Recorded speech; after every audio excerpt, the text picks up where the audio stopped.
Hey, yo, what's good with it, y'all? It's your boy, Mistah Wilson. You are now tuned in to Wilson Block 100 Radio. And as always, man, I'm proud to be here. Thank y'all for tuning in, if you are, in fact, tuned in. Okay? And yo, man, today I'm going to talk about how I completed the LA Marathon. Okay? Now, I ran the LA Marathon in 2014. Right now, it's 2019, and why am I just now talking about this?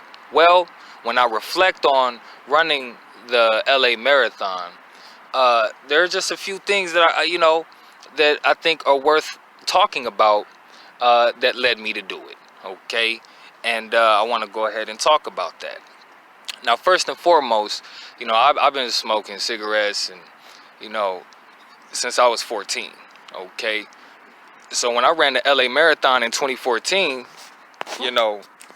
I was had been a smoker for 10 years. Okay, and one day, I woke up and said I'm gonna run the LA Marathon. It wasn't something that I had planned for and trained for, and it wasn't something that I just had to accomplish or nothing like that.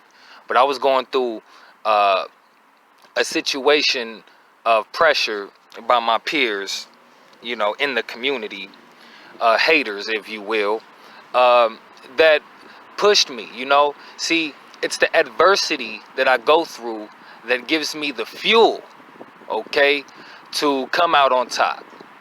And at this point, I've become somewhat of a master of converting negative situations into positive outcomes. Okay, turning negative energy into positive outcomes. Okay, and so I capitalized off of that. And so, I was so frustrated. People were misunderstanding me because they didn't want to understand me, and so I was pushed, man. I was led to do something, out of my comfort zone, something that I'd never done before, something that was, raising the bar. Okay. Now, during this time, I was doing, my million-foot commitment. You know what I'm saying? I was doing the 21-mile walk to help end gang violence for the next generation. We did the 27-mile walk from Altadena to Gardena.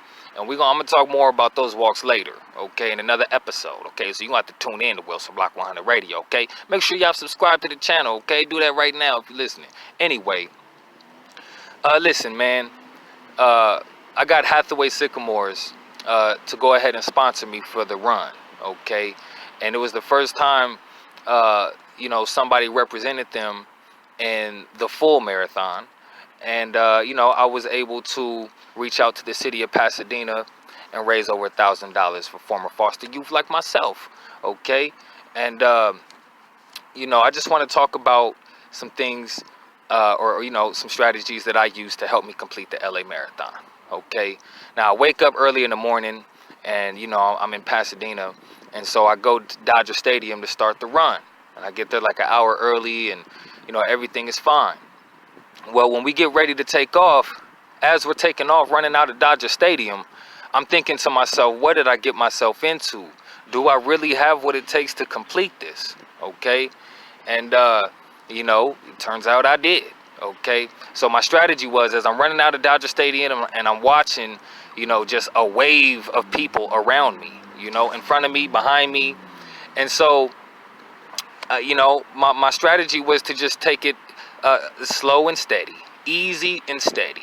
Okay, my strategy was to, no matter how hard, no matter how tired I may have gotten, to just keep going forward.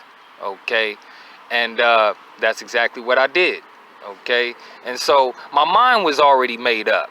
Okay, I didn't really do much training before the run. I think I ran like one time from Rosemead Boulevard down Colorado to Fair Oaks, okay, about 5-mile run.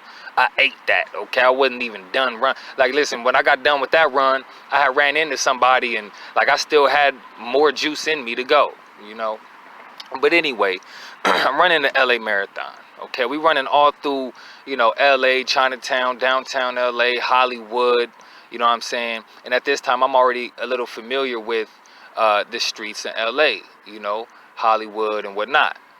So we're running through Hollywood, and I get this thought where my fourth grade teacher he used to tell us how he used to run the LA Marathon every year with a Santa Claus hat on, okay?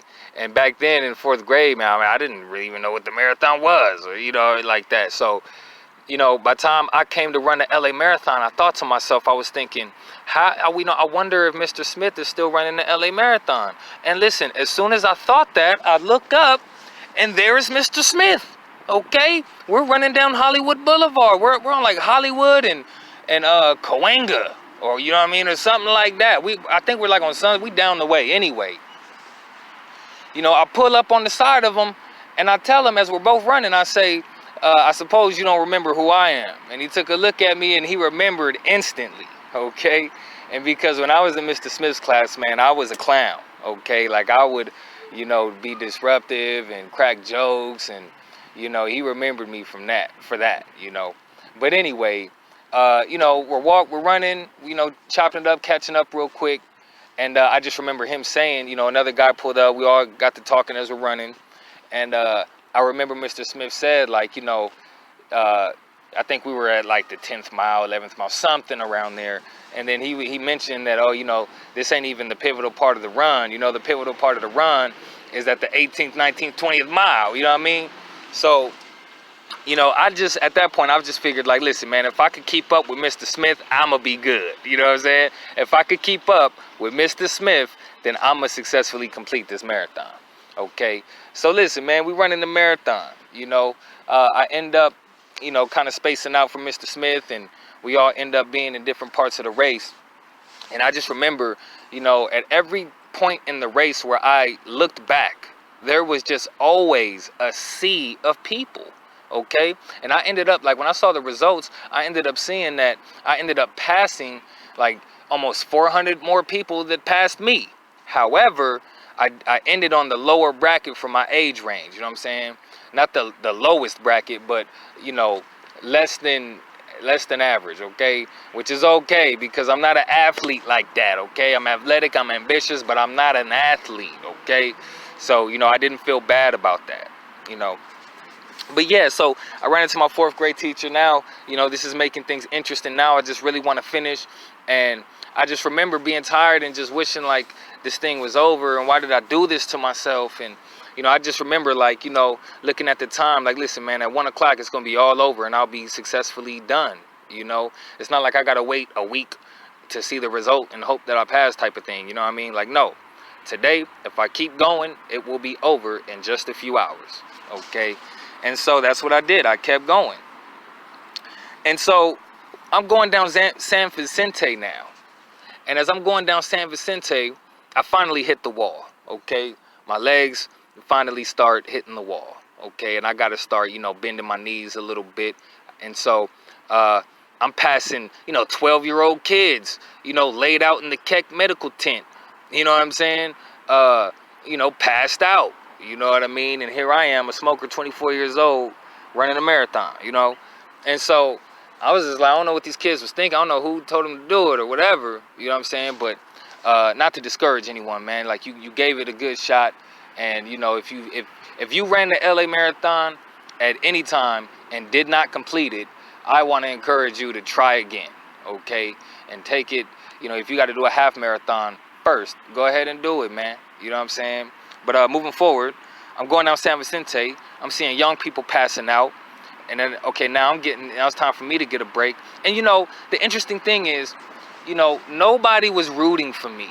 I seen, all kinds of people on the sidelines that were waiting to see their people. And then, there was one lady on the side as I was going down San Vicente that was like, Hathaway-sycamores, let's go, And then it just gave me the little jolt I needed, you know what I mean? And to be honest, man, I knew I wasn't going to be able to complete the LA Marathon without the strength from the Lord. You know what I mean? That was my ultimate strategy, okay?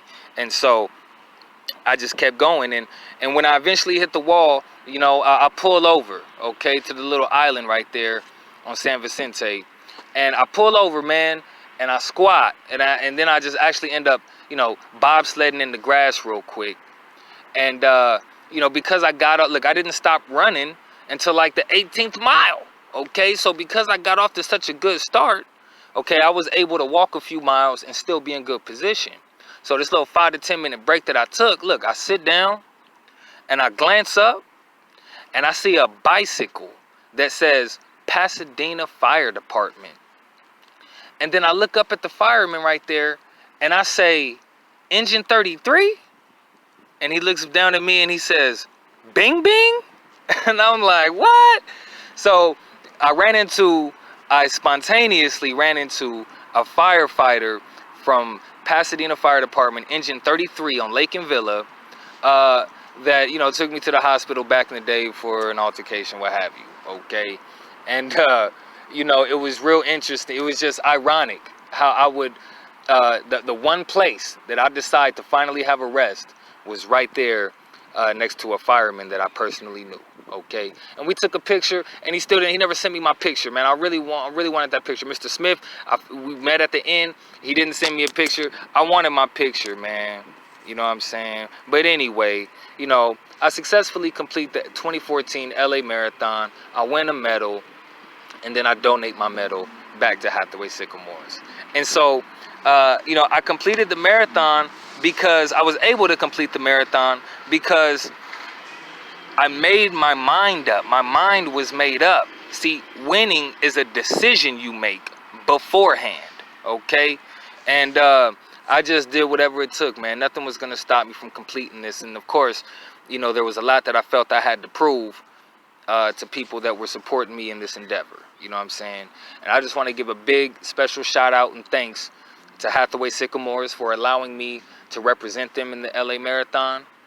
And I want to give a big shout out to Mayor Bill Bogard, his field rep at the time, and the city of Pasadena for supporting me in that effort. You know what I'm saying? And that's how I completed the LA Marathon, man. Okay? So even if you've been smoking for 10 years, 15 years, who knows? Okay? You can still do something great like run the LA Marathon and successfully complete it. Okay, so it's your boy Mistah Wilson. I just want to share a little encouragement with y'all. I want to thank y'all for tuning in and listening to me. Make sure you subscribe to the channel. The Wilson Block magazine comes out every Monday. And yeah, man, if you like this, man, leave a comment. You know what I'm saying? Share it. You know, like it. You know what I mean? That's what it is. It's your boy Mistah Wilson. I'm out.